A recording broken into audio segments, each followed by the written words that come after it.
এইটো আমাৰ আমলখিতল খগেন বৰাদাৰ ঘৰত মৰা হৈছে। আমাৰ ইয়াৰ মিস্ত্ৰী লাগি আছে, সেইটো কৰি থকা হৈছে এইটো কমপ্লিটলি।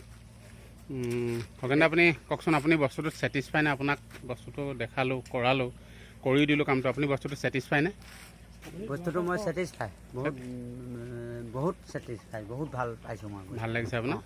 একফালে ছাইডটোও ভাল লাগিছে, আগফালে যিমানবিলাক টোপ দিছে বা হয় হয়, বস্তুটো বহুত বেয়া লাগিছে। হয় হয় হয়, ভাল লাগিছে ন? মই ভাল লাগিছে। আচ্ছা ঠিক আছে, ভাল পাইছোঁ। অ'কে, গৃহস্থ ছেটিছফাই বস্তুটো। আৰু ধৰক আপোনাৰ আনতকৈ আপুনি খৰচ কম হৈছে বুলি ভাবেনে? অঁ, খৰচ যথেষ্ট মোৰ কম হৈছে। কম হৈছে ন? এইটোত মই কাম কৰি থকা কাৰণে মই বহুত লাগি থাকিব নাই, অন্ততঃ 2-1.5 মাহ মোৰ নহ'লহেঁতেন, কিন্তু অতি সোনকালে প্ৰায় এসপ্তাহৰ ভিতৰত আপোনাৰ প্ৰথম 2-3 দিন, তাৰপৰা লাষ্টত এই এদিন বা 2 দিনতে কাম আদায় হৈছে। 5 দিনত। অ'কে অ'কে, 5 দিনত। তাৰ আগত মই যদি মিস্ত্ৰীৰ লগত ইয়াত যোগালী লৈ পেলাই ইয়াত যদি কাম কৰি থাকিলে মোৰ 3 মাহ লাগি গ'লহেঁতেন। অ'কে অ'কে অ'কে অ'কে, ঠিক আছে। গৃহস্থ ভাল লগাৰ কাৰণে আমি ভাল পাইছোঁ। মই দেখাইছোঁ এখেতৰ টোটেল বাউণ্ডেৰীটো আমি মাৰিছোঁ।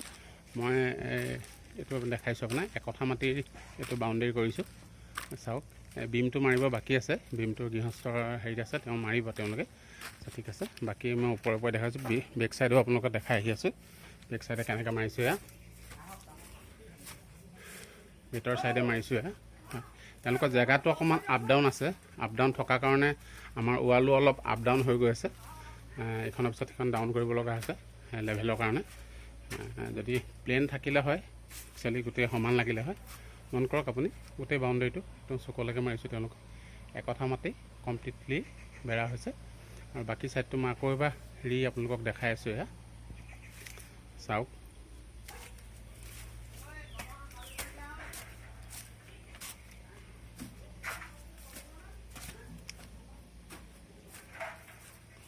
চাওক, এইটো ভিতৰৰ ছাইডটো। অ'কে, অপজিট ছাইডটো দেখাইছোঁ। এইখিনি এখন গেট বহিব, প্ৰায় 15 ফুটৰ এখন শ্লাইডিং গেট বহিব ইয়াতে। Okay, sliding gate. হয়, গেটখন কিমান মজবুত হৈছে মৃদুল দা এবাৰ দেখাই দিব, এটা ঢকা এটা মাৰি দেখাই দিব কিমান মজবুত হৈছে। এয়া আমাৰ মৃদুল দা বহি আছে, তেখেতে নিজ হাতেৰে বনাইছে। তেওঁ আজি 12-13 বছৰ মিস্ত্ৰী কৰা। হয় হয়, দেখাওক আপুনি, এইখিনি পৰা দেখাওক কিমান আপোনাৰ মজবুত হৈছে, দেখিছেনে? চাওক আপুনি দেখিলে। অ'কে, ঠিক আছে, হ'ব, দেখিলে কেনেকুৱা মজবুত তেখেতে দেখাইছে, কিমান মজবুত হয়।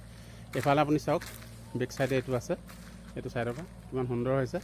এটা খুব ধুনীয়া কনচেপ্ট আমি গ্ৰাহকলৈ আগবঢ়াই দিব বিচাৰিছোঁ ভিডিঅ'টোত, যে আপোনালোকেও নিজৰ বাউণ্ডেৰীটো খুব কম খৰচত আপুনি মাৰিব পাৰিব।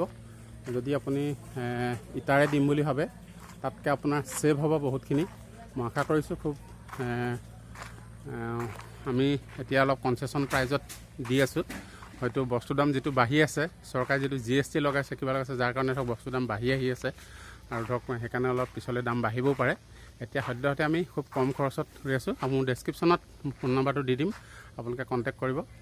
বৰ্তমান তেল গৰম আমলখিতলৰ খগেন বৰা ঘৰত এইটো মৰা হৈছে।